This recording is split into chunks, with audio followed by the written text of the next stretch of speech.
Hi everybody and welcome back to the channel. My name's Nicole and this is Darvanalee Designs Studio, and today we are here for a block J in our A to Z quilt block challenge. Today we're making the Jacob's Ladder block, so let's get started.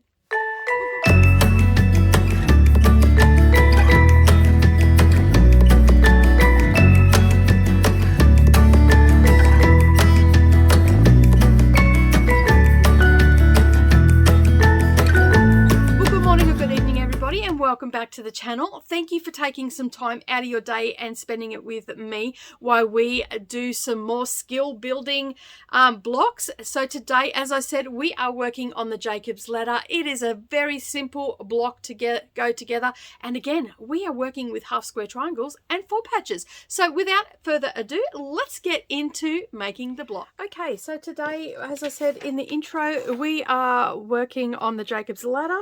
This is a nice simple block to do, but again we're going to be working with some half square triangles and some 4 patches just so we can get a little bit more accurate with our points and whatnot. All right, so this is the 9-inch block, and as you can see I'm just using 2 colors today. Makes it nice and easy. And this was some fabric that I had in my stash, and I sort of was having a bit of a rummage through, and this one was calling to me.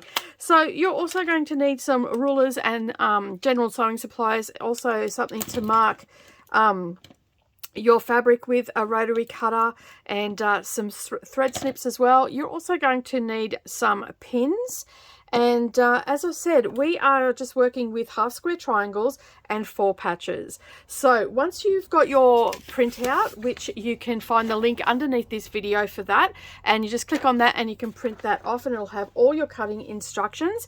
We're making the 14-inch block here today, and the 9-inch block I have put down underneath because sometimes I forget to say what it needs to be squared up to, so I have put it at the bottom of the sheet for you if you are making the 9-inch ones. All right, so this is a pretty simple block. All we need to do is make our 4 patches and our half square triangles. So on our wrong side of our fabric, we are going to mark a line diagonally, and then right sides together we'll place our squares.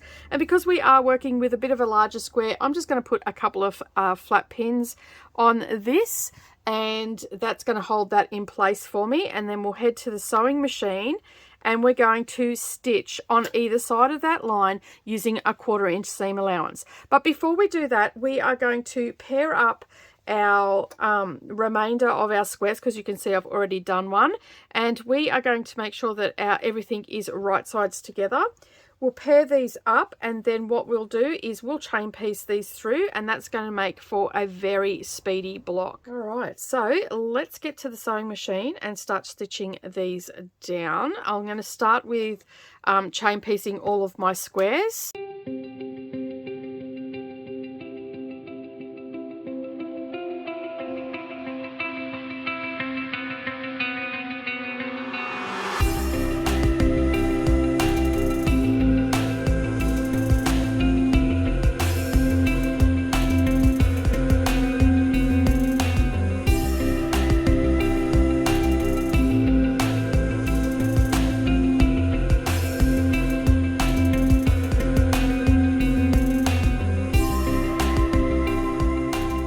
So once we've done that, what you're going to do is just trim all these apart and set your half square triangles aside for just a moment.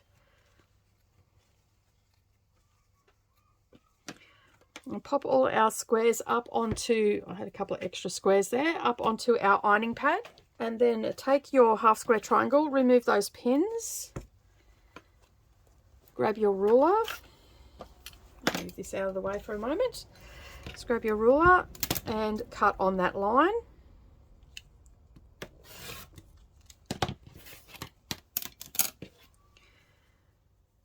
And then you just want to finger press this open, and then we'll press it open with the rest of our with our 4 patches. And just set that up on the ironing pad. Now when I'm doing 4 patches, I like to have these pressed open, but you can press to the dark side if you prefer. It's just my personal preference to press them open. I have more success with my points meeting up All right, so just set your half square triangles aside for one moment, and then we're going to take our pins and we're going to use our fork pins, and we're going to make a 4 patch. So we want it to be opposite. So you want a white on top of a purple and a purple on top of a white. And then we're just going to pop our fork pins in, and we're going to line up our seams and then pop the fork pin in, and we'll repeat that for the remainder of our 4 patches. Making sure that our raw edges are all lining up as well. Our next step is to chain piece these through using a 1/4 inch seam allowance.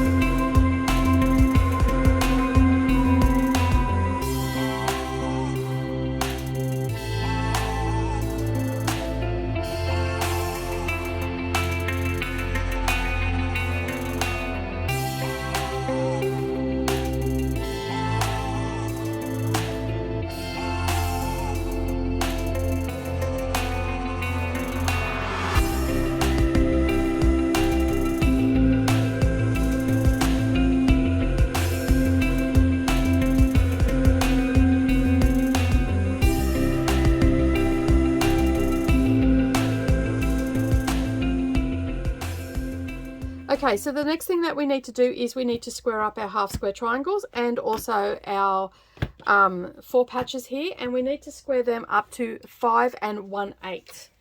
And I'm just trying to find my ruler, which I had here before. So I'm just going to start with these. And for the most part, you won't have to trim too much off. It's just a point of squaring up a little bit.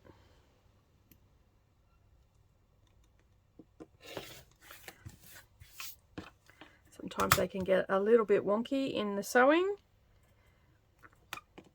Right, there's one. And then the same for our half square triangles. And we put our 45-degree angle onto our seam there, because then that way we get a nice even cut around. Take a little bit off this side, spin that around, line up 5 1/8 at the top and on this side, and make sure our diagonal line is on our seam, and then you can trim and repeat for the remainder. Okay, so once you've trimmed all them up, we're ready to lay out our blocks that we've just made. And just using our picture here as our layout, we're going to follow that design.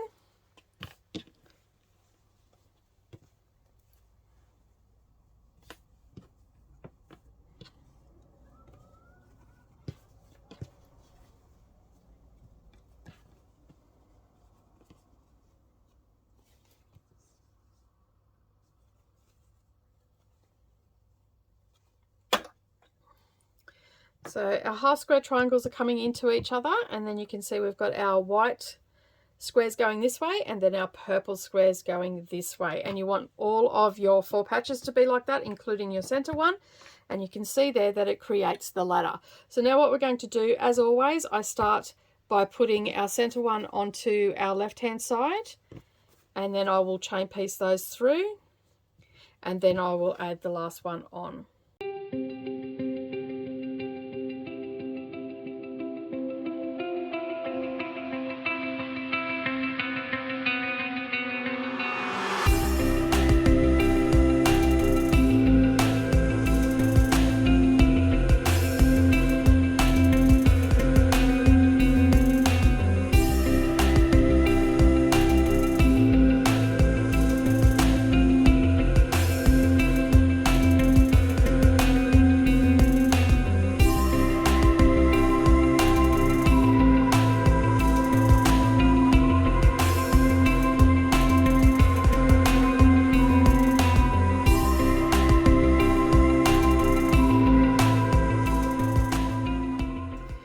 Okay, so next what I'm going to do is I'm going to press my seams open and then we'll add our rows together.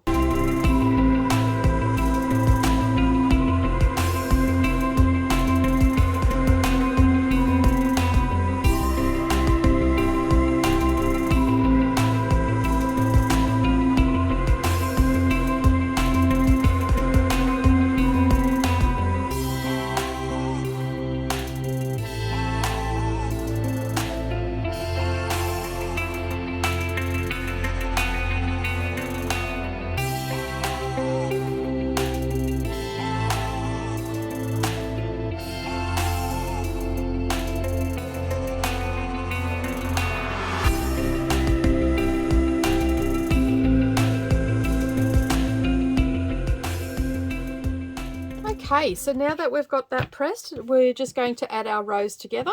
So lining up our seams and our raw edges, and I'm just going to pop in a fork pin. And there's links all down below for anything that I've used in the way of pins or notions or anything is down below. Unfortunately, this fabric is not available anymore. I have had this in my stash for quite some time.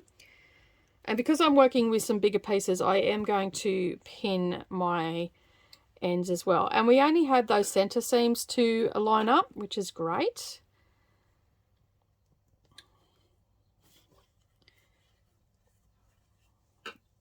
All right, now using a 1/4 inch seam allowance, we're going to stitch straight along there.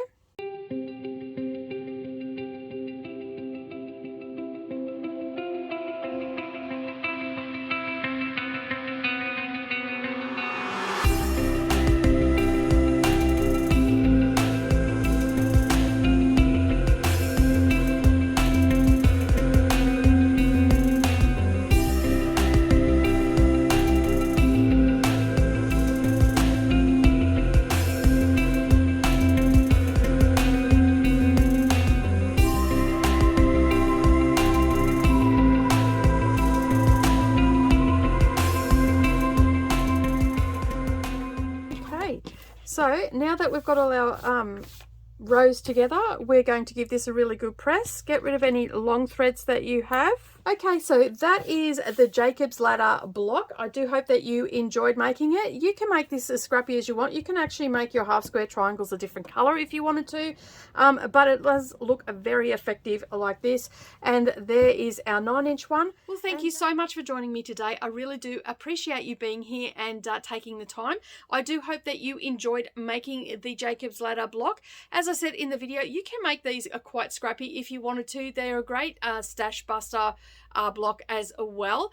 And don't forget to share all of your makes over in our Facebook group. And if you haven't joined yet, the link is down below as well. And if you're looking for some further tutorials and bag making tutorials, you can head over to our Patreon, and all the links are down below for that, and also on the end card. But that's it from me today. Have a wonderful day, everybody, and I hope that you're getting lots of crafting in. And as always, I will see you in the next video. Bye for now.